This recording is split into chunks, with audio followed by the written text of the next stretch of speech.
All right, what's going on, guys? First of all, thank you so much for checking me out. Throw me some love, please. Subscribe if you haven't. Leave a comment. Let me know. Listen, as long as the video doesn't really blow up, I'll try to keep up with comments as long as I can. It's not easy. But this is my main platform, I guess you could say, with people I follow too. So I try, and I've actually had some people that are pretty popular reach back out to me. So I gotta salute those guys. But anyway, look, I want to talk about something that men, I just put up a video about passport, like checking in on my passport and how the office is fucking overwhelmed. They are getting so many applications, the phone, I get a busy signal. My passport isn't here. I'm not going to say it's late, but I'm in that window. But I want to make sure I get it because I have to leave this house like tomorrow. Like I'm out of here by tomorrow, meaning like my mail that's supposed to be coming here, I'm not going to be here. So that makes me nervous waiting on something that important that, to an address where I don't live. So that means I got to check out every day. You know what I mean? And my mail's inconsistent as fuck. I literally every time I hear that shitty ass piece of crap fucking mail truck, and he's dogging it. It's obvious when the mail truck's coming. I hear that motherfucker. So when I hear that sucker, I'm literally every day checking it. Like, god damn, bills or credit card offers or no passport. So I called him. I literally called him all fucking day and got a busy signal. And eventually I got a fucking recording where it said we're experiencing extremely high call volumes, which was confirmed by someone I know that works at the post office. It's what it is. But look, men are leaving. To me, I'm not saying all of these passport applications are men. Look, everything's starting to open back up, after what happened a couple years ago. Things are getting back to normal. Every country's different. So it's not easy. They go back and forth. So as economies open back up, more and more people are going to want to travel. I got that. But it's no coincidence to me with the rise in the attack on the passport bros. I got to be honest. It's no coincidence to me. Going down, applying. Here I am. I'm in the window of when they said it would arrive, but it's not here, and I'm getting nervous because I got to move out. But guys, I want to remind you of something. What pisses women off the most about this is the fact that we as men have portability privilege. Portability privilege.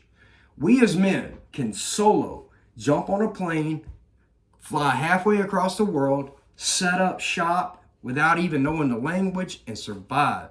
And women know this. They rely on this. It's a good thing. Survival, biologically, I guess. But what pisses women off in America or in the West is the fact that they can't do it. Man, listen, I'm not going to say that there haven't been exceptions to it, exceptions to the rule. This is don't think I'm saying that. I'm not trying to bash women for not being able to do this. I'm saying, listen, women are completely out of their feminine in the West. So men are gonna stay in their masculine and show you, bitch, here's masculine energy right here. Booking a ticket, affording it, and moving the fuck out, leaving your ass to the Chad Tyrones and the incels.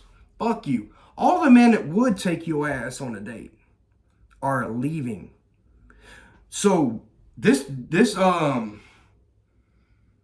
do you call this? This talk, this verbiage going back and forth, this dialogue that we're hearing today. Women saying men ain't shit and this and that, and man, dating sucks. Which, yeah, it sucks for men, is what big time. So much so that men are gonna fly across the world and relocate and completely start a new life. Not for women. We just don't even want to be around these women. I love women as much as any man. I don't need one all the time in my life. But, I don't want to be around masculine ass boss bitches. It's disgusting. We don't like men that brag about themselves. The fact that you got to act like a man is the most repulsive thing to men. It's bad. It's real bad. Women don't act like this elsewhere. They just don't. So this is not our problem. Like we're insecure. We can't handle. No man wants to handle a woman. Who the fuck wants to handle a woman as a man? He wants to come home to peace, nurturing. Like he wants to come home to that feminine energy, which is so fucking essential. It is like, ladies, y'all don't realize how powerful feminine energy is. This is men's weakness. It is men's weakness, meaning it's our kryptonite. You can take the most powerful fucking man like Samson. Let's go back to the Bible. Samson, back in like 1 Samuel. Talking about this dude could slay, like they had to literally send an army of 1,000 men to detain him. But one woman took his ass down. One. Not because she was more masculine than him. Fuck out of here. You fucking women don't listen to men anymore. And this is why men are gone. Men are very intuitive. Like when it comes to like survival. Like women are very intuitive like when it comes to social like interactions and things like that and fluidity. It's good. It's important. It's important. But it's not gonna sustain you women. You can't take all that shit and go over to like move over to Thailand and start over by yourself. You know it. But men have that survival instinct.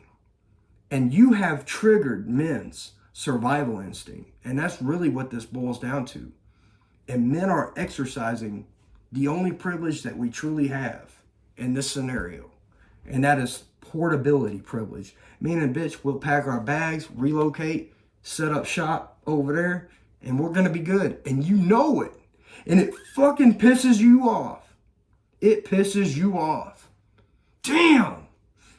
Because you can't do it. You can't do it. And you know it.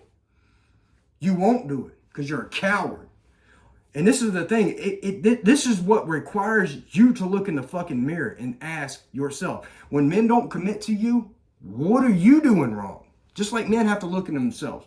Women don't want to like hook up or hang out and like be good, like chill and hook up with me. I have to look in the mirror as a man and say, what am I doing wrong? But you hoes have to look in the mirror and say, well, why is no man committing to me? You're so fucking delusional. No one's holding you accountable. No one's holding you responsible. Some are. The men that have tried, they're gone. I would argue you ladies don't realize and how the future looks when you have the men that will actually date a woman, like take her out and like maybe a little chivalry or whatever.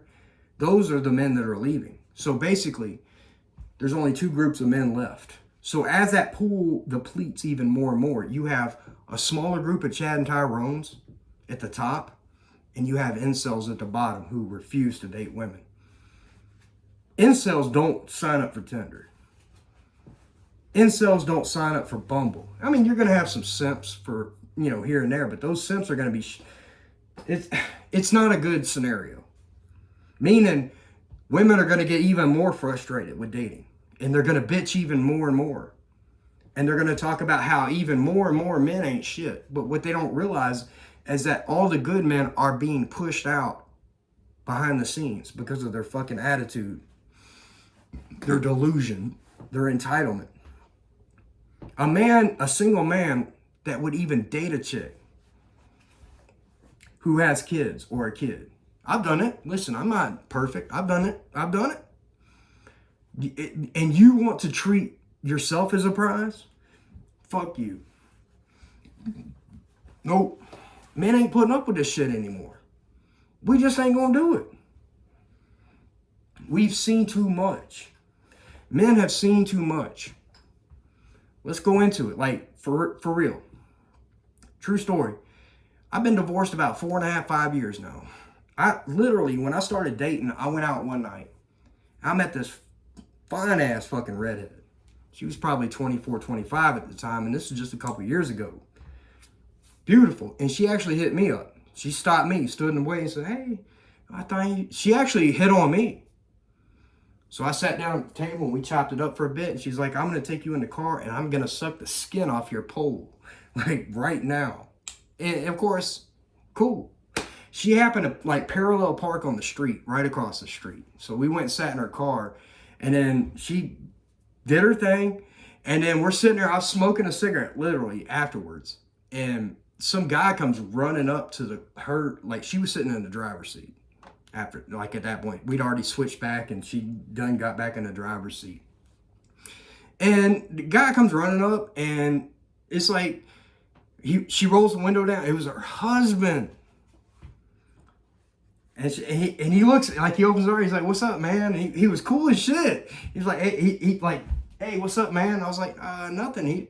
He was like, she's like, you know, hey, they had this little signal.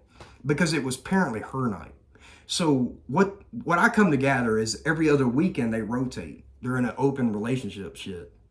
And it's last weekend was his weekend or his night or whatever. So he gets to go in there and pick another chick. Well, this weekend was the night that she gets to pick another dude. And thank God I jimmied up. But like, look, we sat there and chilled, you know, a few minutes after that, like after all that shit started to kind of come to realization, I was hanging, this chick was cool. She was fun to hang out with. She was honest. He comes out to the car and he jumps in the car. And this is like, I'm going to be honest, it was a good looking dude. He literally rolled the window down. We're all hanging out talking and, you know, 15 minutes or so goes by.